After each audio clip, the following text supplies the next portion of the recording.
Welcome back to Kind Regards the show. I wonder when the last time that you were really angry was, like really furious, like white knuckle, like hot in the face, like angry was. Um, One of the last times for me was sitting in a psychology tutorial. I was fuming. I was so mad at this psychology tutor and the coursework and it drove me crazy, and I just had to like bite my tongue and stop myself from having, well, I had vengeful thoughts. I had nasty vindictive thoughts about how I could humiliate this psychology tutor and untie her theoretical assumptions about attention and cognition that I thought were goofy. Me, just some guy, some guy thought was goofy. Um, but how do we respond to anger? Like that, I have this thing. Norm Macdonald. It's a great quote from Norm Macdonald, but it appears all throughout. I suppose like really clever. Not that Norm Macdonald is especially clever, but really clever and insightful sort of people, artists, philosophers, writers. Which is that, and this is the Norm Macdonald version, that the world is not a battle between, as the cynic might think, bad versus bad. The pessimist comes at the world and says, oh, it's all evil. It's just a fight between evil and other evil. But it is not. Nor is it a fight between good and bad.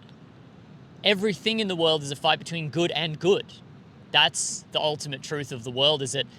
And it comes up also in the paradox of evil, that nothing wants to be bad. Nothing is attempting to be evil for evil's sake. None of us are trying to fail. We all want to be good. Now, does that equalize all things? No, some things are probably better than others. But what it does mean is that when I am really mad, that emotion is serving a purpose for me. It doesn't mean it's as good as the purpose of being really kind to others. That's probably a higher purpose than being really mad at people, or rather a better means to a purpose. But it does mean that, sadness, anxiety, greed, all of these things are here to serve psychological needs. They're here to soothe us. And when we're maladapted, we have more maladaptive emotional behaviors. Greed makes us feel secure because we have all these resources. But it also makes us feel lonely because, we're not sharing all these resources, right? So there is no sort of pure evil, pure bad. And so if at the heart of all sort of negative emotions, there is a wholesome underlying nugget of something relatable and wholesome that we can transmute into an actually wholesome sort of emotion. I'm lonely, that's bad, that feels terrible, but I'm lonely because I yearn for connection, and that's a beautiful thing. So every time we're lonely, we can kind of transmute that into, well, I have love to give, and that's beautiful, that's a sweet thing. What are we supposed to do with anger? What are we supposed to do with anger? What is fury good for? And how should we relate to it? This is the subject of one of my most recent articles, which I'll put up here and you should read. I think a key part of anger is disappointment, and it's an expectation problem. And you can read more about it at the link below. If that's too naughty to just hook you in and then send you to the article, I'll continue here. Yeah, I rocked up to this psychology tutorial with a whole bunch of ideas in my head of how psychology tutorials are supposed to be. I thought that they were supposed to all be grounded in good philosophy.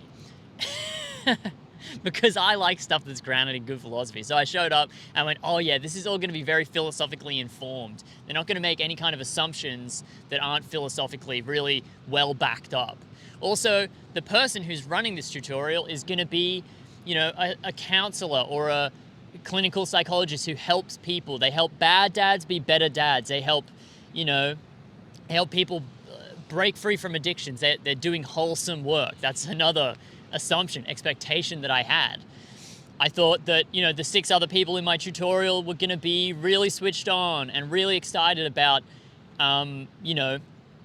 engaging in like deep psychological therapeutic work. And what did I get? I got 6 people who were not very interesting or interested. They all worked in HR or something, they weren't really in the psychology degree for the same reasons as me. So all their questions were kind of boring and trash, and they didn't seem to have a fire in their belly, I got a tutor who similarly, all of her research was all about how to make corporations sell things more effectively, which I think is not cool, but I guess somebody's got to do it.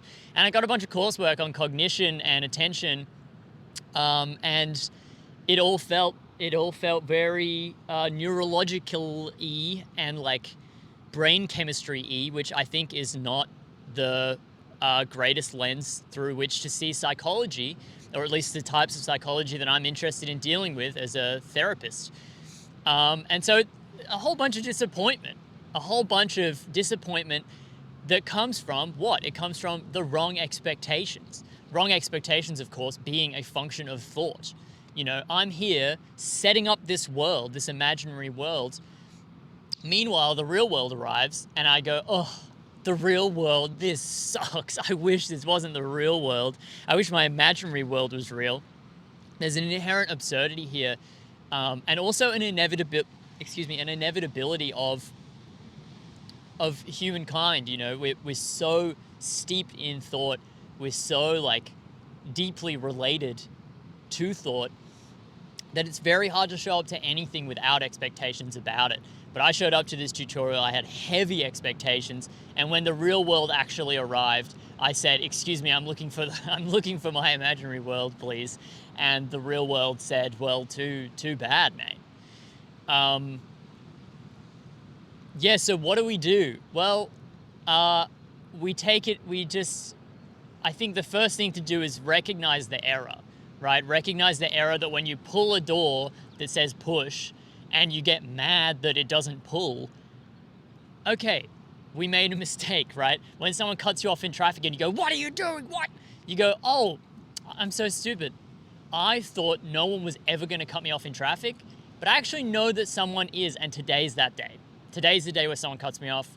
I will slow down and let that go. Let go the fact that we had wrong expectations. Let that pass through us and let the real world take its place." The real world, of course, being complete and full in its wholeness. I don't want to get too meditation-y and mystical here, but the real world as it is, when we're not lost in thought and disappointment and expectation and future thinking, future worry, future expectation, and past regret and rumination, when we're not there, we're in the present moment. The present moment is kind of whole. It's kind of nice and okay to be in, and there's beauty in that.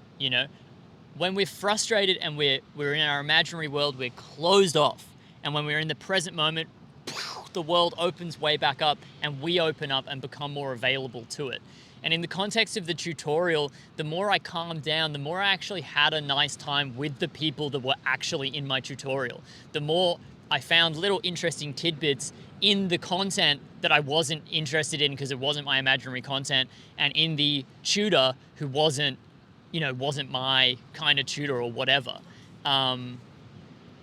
As soon as you make yourself more available to life by dropping the story, the world provides. It's not going to, make you a loaf of bread and butter it for you, but it is going to be a nice little present moment.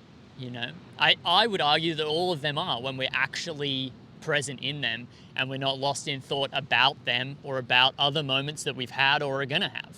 When we really arrive, everything's all right. Everything is in its right place, as Radiohead said. Anyways, that's kind regards. If you want more, because I actually don't know how much of the article I touched on there. I think the basic structure is about the same. But if you want more of that idea, I've got actually 2 articles on anger. Another one takes a whole different approach to it. Yeah, and talks about self-righteousness and how tightly we can hold on to our ideas of what is good in the world and what is correct and incorrect, and that anger in large part is actually us saying, I know what's good, and that's bad, right? Someone cuts you off in traffic, and you get to be kind of self-assured in your goodness because you wouldn't do that. You know, you see someone drinking Coca-Cola and you go, how could they? Don't they know what Coke is doing to the Amazon? And therefore their mistake makes you feel like a better person. Does that make sense? So that I'll put that one up too. That's a bit of an old one, but I think it's pretty sick. Anyways, there's a YouTube and a Spotify link so you can get the content how you like it. This has been Kind Regards to Show. Thanks very much for tuning in. I hope this finds you well, and I hope this was useful. If it wasn't useful, get out of here. Go do something useful. Yeah, and any questions, improvements, anything, please get in touch. I love hearing from the audience, and I know I've been away for a while, but I'm going to complete this 100 streak. I hope, you know, if all goes well, I'm going to complete this 100 streak, and then I'm working on some other stuff for the channel. So stick around for that too. Dog bless. Take it easy. See ya.